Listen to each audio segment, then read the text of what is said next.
Hemos leído antes la cita bíblica de Daniel 8:14 que dice: hasta 2300 tardes y mañanas y el santuario será purificado.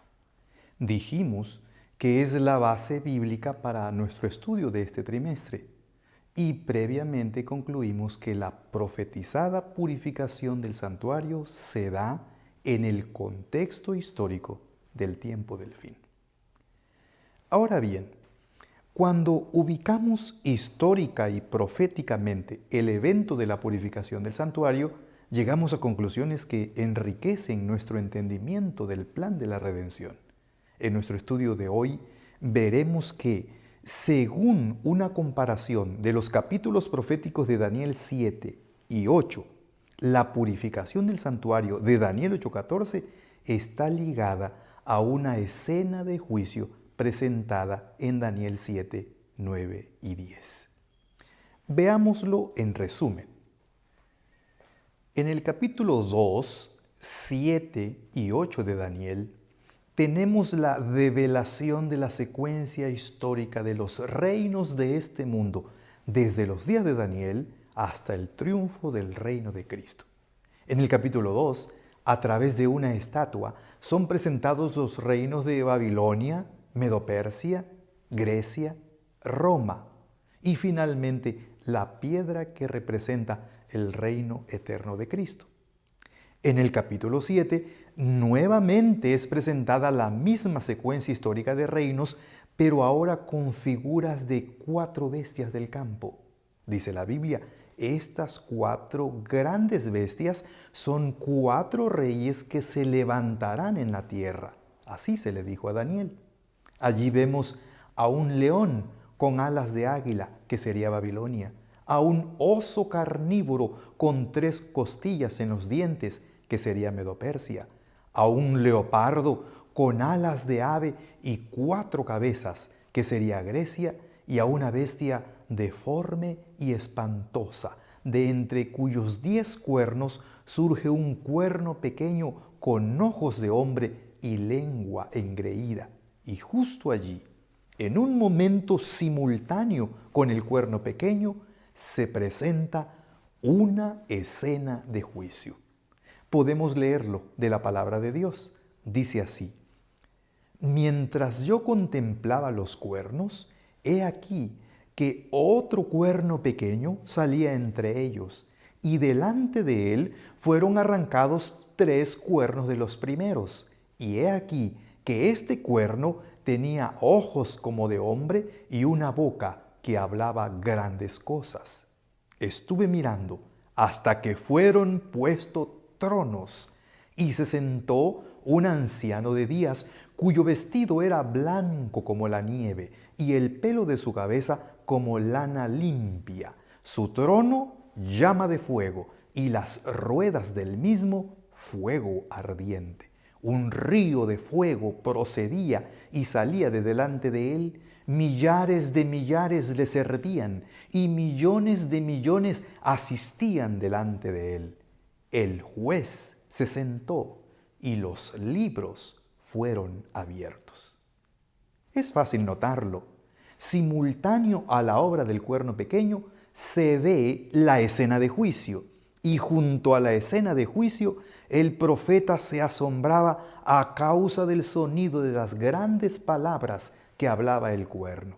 En la culminación de la visión, el profeta Daniel ve que a esta escena simultánea del cuerno pequeño y de juicio le sigue el reinado eterno de el Altísimo y sus santos.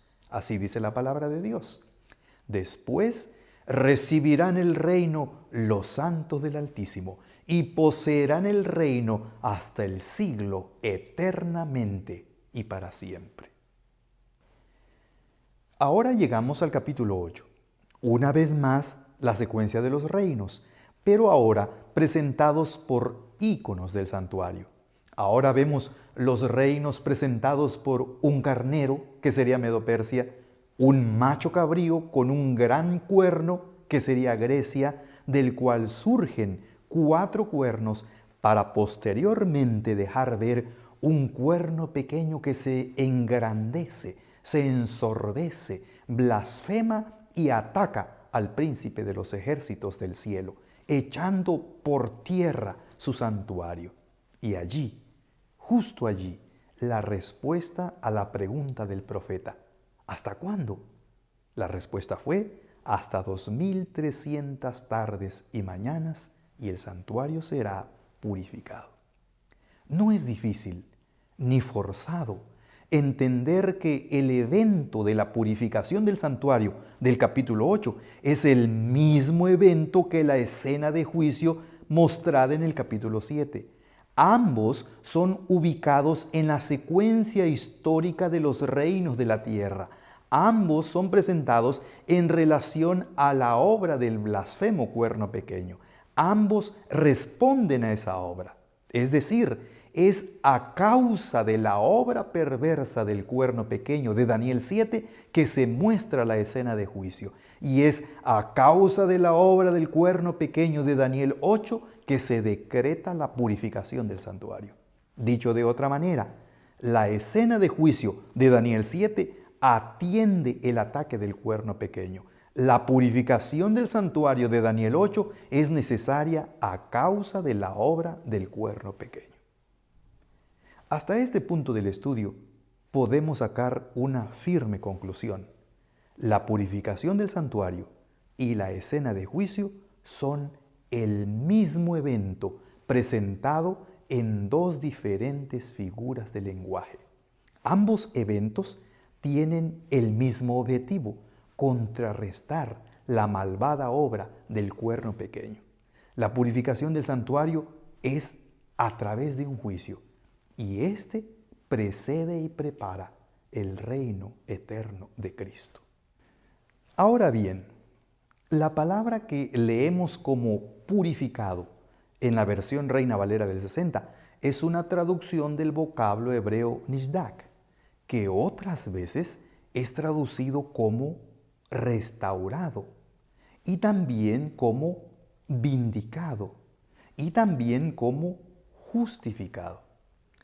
Estas otras traducciones del mismo vocablo hebreo embellecen y contribuyen ampliando el panorama para la interpretación de lo que sucedería en el santuario al final de los 2300 días. Es decir, si tomamos en cuenta la diversidad de traducciones que son posibles para Nishdak, y si tomamos en cuenta que la Nishdak del santuario es a través de un juicio, y si tomamos en cuenta que la Nishdak es para contrarrestar la obra del cuerno pequeño, podemos entender que el juicio mostrado en Daniel 7, 9 y 10 tendría por lo menos los siguientes tres objetivos. Número 1, justificar al que cree en el Cordero de Dios que quita el pecado del mundo. Número 2, vindicar la justicia de Dios, es decir, revelar el verdadero carácter de Dios. Y número 3, purificar el santuario de Dios, es decir, erradicar de la creación de Dios todo tipo de injusticia y pecado que tanto sufrimiento causa. Así y más podríamos entender de las diversas traducciones posibles de Nishdak o purificación. Consideremos entonces las siguientes conclusiones de este estudio. Número 1, la anunciada purificación del santuario de Daniel 8:14 es un evento planificado por Dios y que ya había sido anunciado en la visión de Daniel 7, alrededor de 2 años antes. En Daniel 7 se le muestra con una escena de juicio simultánea a la blasfema obra del cuerno pequeño. En Daniel 8 se le muestra con la declaración celestial de que la purificación del santuario sería al final de 2300 años. Son el mismo evento, en la misma secuencia histórica, ante el mismo problema del cuerno pequeño, pero con diferentes figuras de lenguaje. Es decir, la purificación del santuario es lo mismo que el juicio. Conclusión número 2.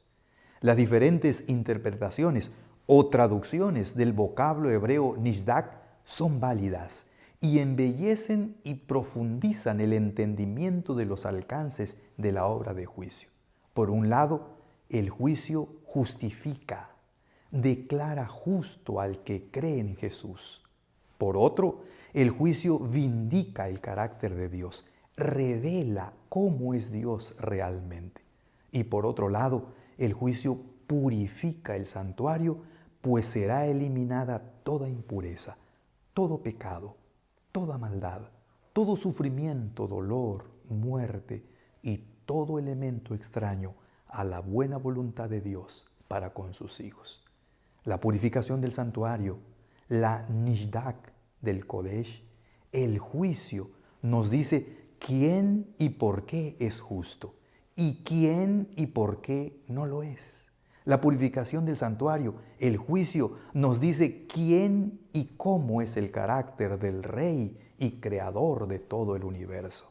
La purificación del santuario dejará todo el universo eternamente limpio de la fea mancha del pecado y del sufrimiento.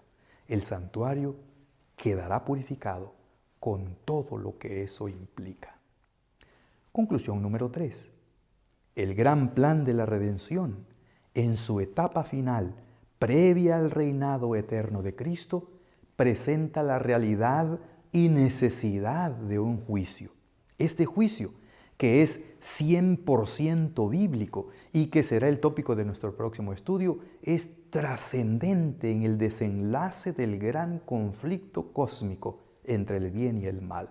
Allí se evidencia ante todo el universo quién y cómo es Dios, quién y por qué habrá de ser salvo o perdido, y qué, quién y por qué serán eliminados para siempre de la creación de Dios.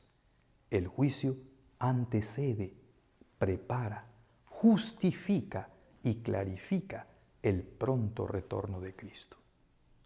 Usted y yo queremos estar en ese reino de Cristo.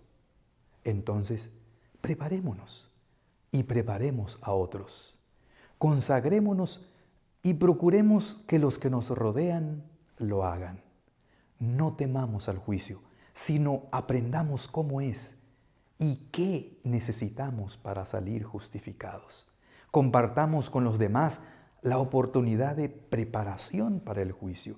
Recuerde, según la enseñanza bíblica, el juicio es una excelente noticia para los que aman a Jesús y desean vivir conforme a su voluntad. Usted y yo somos de ellos. Que Dios le bendiga.